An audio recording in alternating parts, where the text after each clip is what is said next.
Digital recording studio स्वर Patan, YouTube channel स्वर पाटन, स्वर पाटन।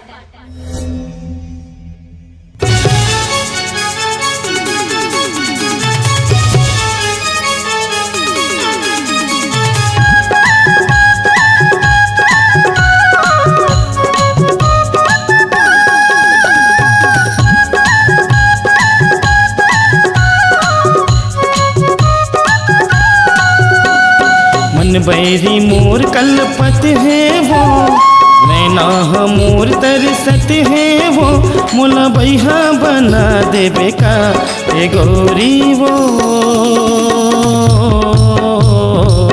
कैसे मैं तोला भुला हूँ ना ए रानी वो, मया मातुर मर जाहू ना।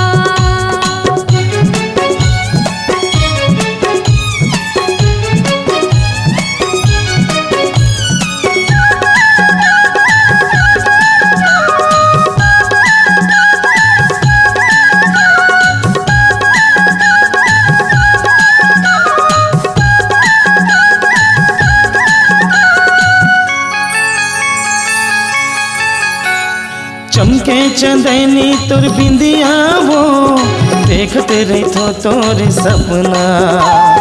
हृदय के भीतरी माँ राखे हवो, सुनना हवे घर अंगना।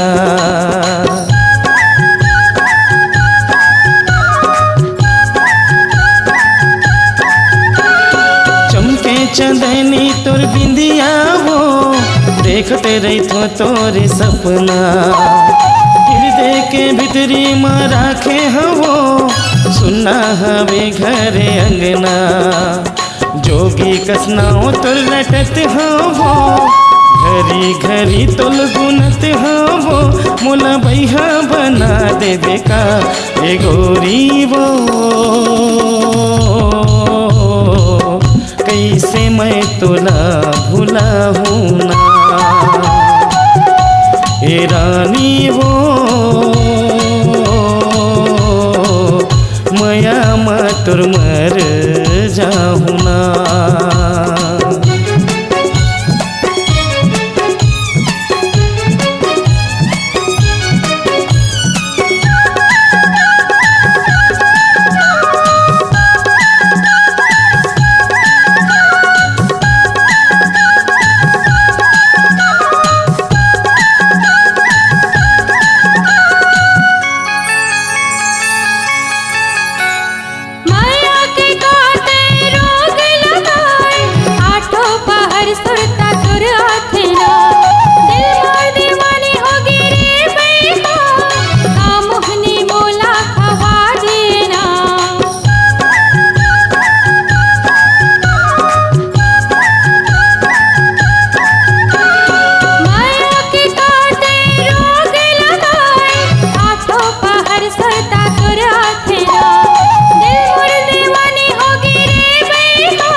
बैरी मोर कलपत है वो, नैना मोर तरसत है वो, मोला बैहा बना देबे का ए गोरी वो। कैसे मैं तोला भुलाहूँ ना। ए रानी वो